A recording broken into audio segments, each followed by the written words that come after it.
जहाँ तक मैंने सुना था लोग कह रहे थे मिर्जापुर सीजन 3 में दम नहीं है, मजा नहीं आ रहा है। वेल ये उन लोगों का कहना है जिन्हें हर सीन में माल मसाला चाहिए। भाई स्टोरी का कॉन्टेक्स्ट समझना भी जरूरी है। चलो रे, मैक्सिको निकलना है। अबे मिर्जापुर बे। एंड लोगों का तो काम है कहना, कुछ ना कुछ तो कहेंगे ही। एनीवेज तुम लोगों ने एपिसोड 1 पे काफी अच्छा रिस्पॉन्स दिखाया है, लेकिन लाइक्स का टारगेट फिर भी पूरा नहीं हुआ। यही मौका है लोगों को बताने का, कालीन भैया कौन और गुड्डू पंडित। कोई बात नहीं, तुम लोगों के लिए एपिसोड 2 लेकर आया हूँ मैं, जहाँ पॉलिटिक्स और डीप होने वाली है, खेल और गंदा होने वाला है, गुड्डू की जान पे आफत आने वाली है, गुड्डू नए सौदे बनाने वाला है, काफी कुछ होने वाला है। वीडियो को एंड तक देखना और लाइक्स का टारगेट तुम लोगों को पता ही है, 30 लाइक्स। तो चलो वीडियो को स्टार्ट करते हैं। ये समय वायलेंस का नहीं, कंसोलिडेशन का है। वायलेंस हमारा यूएसपी है। वो दूसरी उंगली धोने को जाने के लिए रखी। अब किसी को कुछ नहीं मिलेगा। पूछे एपिसोड 2 की शुरुआत होती है एकदम खेत वाले सीन से, जहां अपने वाल्मीकि भैया जो कि हैं तो एक्चुअली में एक पुलिस ऑफिसर, लेकिन रोल इनका गुंडे वाला है। 3 बंदों को बांधकर पहले तो उनको ज्ञान पेलते हैं और टाइम की ले लेते हैं। फिर तीनों को फ्रंटे से ही ठोक देते हैं, क्योंकि ये एनकाउंटर नहीं एम्बुश है, एम्बुश। फिर इन्हें आईजी साहब का कॉल आता है और ये लोग मिर्जापुर की ओर निकल लेते हैं, क्योंकि इन्हें हायर करा गया है गुड्डू पंडित को ठोकने के लिए। सीन चेंज होता है, हम आते हैं शरद के अड्डे पर, जहाँ शरद ने कालीन भैया को जिलाए रखा है, उनका इलाज चल रहा है। दद्दा से नाश्ते पर चर्चा होती है कि गद्दी हासिल करने के लिए कालीन भैया का हमारे साथ खड़ा रहना बहुत ही जरूरी है। दद्दा कहते हैं हमारा सौदा भी याद रखना, गोलू का सर चाहिए हमें।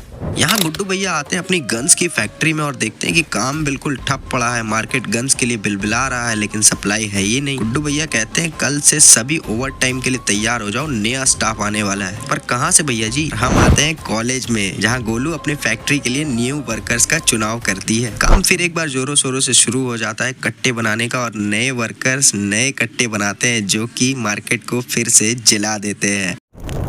पंडित जी जेल के अंदर प्रवेश कर जाते हैं। भेजा तो उन्होंने काफी लोगों को है, अपने जमाने में जब वकील थे, लेकिन खुद पहली बार आते हैं। आकर देखते हैं कि यहाँ पर तो लाला भी है। बातचीत नहीं होती है, सिर्फ आंखों आंखों में इशारा होता है। यहाँ बीना भाभी पीछे से ही सही लेकिन गेम तो खेल रही होती है। अफीम के व्यापार के लिए गुड्डू भैया को कहती है कि लाला की बेटी से आप फिर से कनेक्शन बनाइए वापस से, तो गुड्डू भैया डांट कर साफ मना कर देते हैं। बीना भाभी गुस्सा हो जाती है, नौकरानी को बुलाती है, कहती है पुड़िया का इंतजाम करिए। नौकरानी कहती है पुड़िया तो हम मुन्ना भैया को देते थे, वो तो है नहीं। बीना भाभी कहती है सभी मुन्ना ही होते हैं।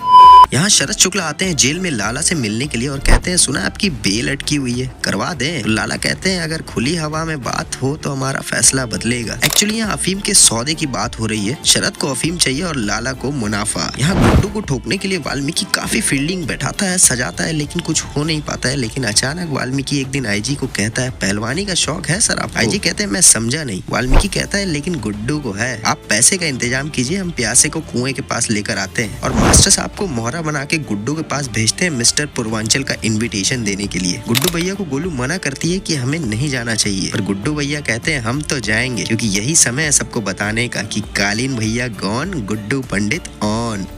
अगले एक सीन में यहाँ गोलू दूसरे गांव में आती है जेपी यादव का पता ढूंढने के लिए, और इस ठरकी से कहती है जेपी यादव को ढूंढिए, इसमें आपका और हमारा दोनों का फायदा है। यहाँ गुड्डू भैया भी मिस्टर पूर्वांचल के कंपटीशन में पहुंच जाते हैं और उनके लिए ऑलरेडी फील्डिंग सज चुकी होती है। यहाँ गोलू भी ट्रैफिक में फंसी हुई है, वो आ नहीं पा रही है कंपटीशन तक। सीएम साहिबा की तरफ से भी कंफर्मेशन आ जाता है गुड्डू को मारने का। कार्यक्रम शुरू होता है और धीरे धीरे गुड्डू भैया के सभी आदमियों को मौका पाते ही चुप कर दिया जाता है और गुड्डू भैया पर भी अटैक किया जाता है। गुड्डू भैया को चारों तरफ से घेर के फायरिंग करी जाती है, लेकिन गुड्डू भैया किसी तरह अपनी जान बचाकर इस खेमे में घुस जाते हैं। और यहाँ एक अच्छी तगड़ी फाइट सीन हमें देखने को मिलती है। जिम के इक्विपमेंट से गुड्डू भैया सभी को समेट देते हैं, ढेर कर देते हैं। ये सीन देखकर मजा आया भाई। फिर आखिर में गुड्डू को वाल्मीकि धर ही लेता है और गोलू पहुंच जाती है वहां पर सही समय पर और गाड़ी से उसे उड़ा देती है। गुड्डू भैया फिर कहते हैं अच्छा पुलिस के कर्मचारी हैं, और गुड्डू वाल्मीकि को मारने की जगह कंपटीशन में आए हुए चीफ गेस्ट को उड़ा देते हैं और बंदूक पकड़ा देते हैं वाल्मीकि के हाथ में। गोलू पूछती है ये क्या किया आपने? गुड्डू भैया कहते हैं आपदा को अफसर में बदल दिए। इस कांड के बाद काफी बेइज्जती होती है मीडिया और पब्लिक में। सीएम साहिबा की और आईजी साहब की कोई जवाब नहीं रहता उनके पास। अगले सीन में हम देखते हैं गुड्डू भैया आते हैं इस चौक पर, हाथ में हथौड़ा लिए कालीन भैया की मूर्ति की ओर बढ़ते हैं और उसे फोड़ देते हैं। कालीन भैया का सर चकनाचूर कर देते हैं, फुल बेइज्जती कर देते हैं कालीन भैया की। और इसी के साथ सीजन 3 एपिसोड 2 का एंड होता है। हम आते हैं पोस्ट क्रेडिट सीन की तरफ, जहां हम देखते हैं कि कालीन भैया अब होश में आ चुके हैं। सारे झंडू हो गए ढेर, गुड्डू भैया बब्बर शेर।